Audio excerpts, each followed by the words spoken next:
Welcome.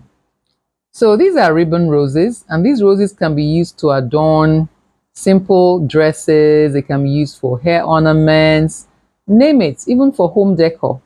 And to make this, there are different lengths of ribbon that one can use. One can even use fabric. However, we have here a 10-inch piece of ribbon. I'm going to show you that you start by making a core, a center, roll it nice and tight. Let it be tight because it's likely to open up a bit as you go on. And then start trying to do it at an angle. Can you see? So I have an angle here now. And once I have this showing, I can now fold this like around it like a triangle. Okay? I'm folding this now like a triangle. Don't forget the center. Center is there. And I'm just going to be doing like, and these triangles are going to be coming up, and I'm going to be draping them around the central core. So you can see it forming.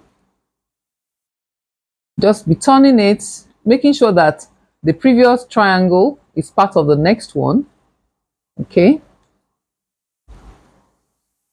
Again, you can see how that is.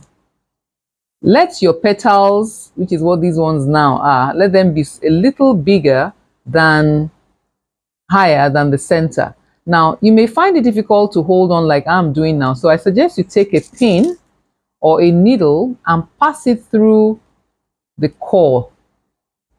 Can you see? Pass it through the stem so that it makes it easier for you. Another alternative is actually to use your glue gun, okay? And use your glue gun to apply a little glue, but please be very careful because the glue coming out of the glue gun is extremely hot, and it will burn your finger very, very easily. All right, so there we go. Then try not to let them be in a single line. All right, just angle it a bit so that you can see what I've done here. These and these are not on the same line. So it looks prettier that way than if they were all just to have, you know, the same formation along the same line. And if I go to the back now, I can actually just seal this in with my glue from the glue gun, which dries, by the way, very quickly. But please don't forget, as much as possible, avoid touching the glue because you can easily burn your hand, your fingers. Like I say, they actually can get cooked.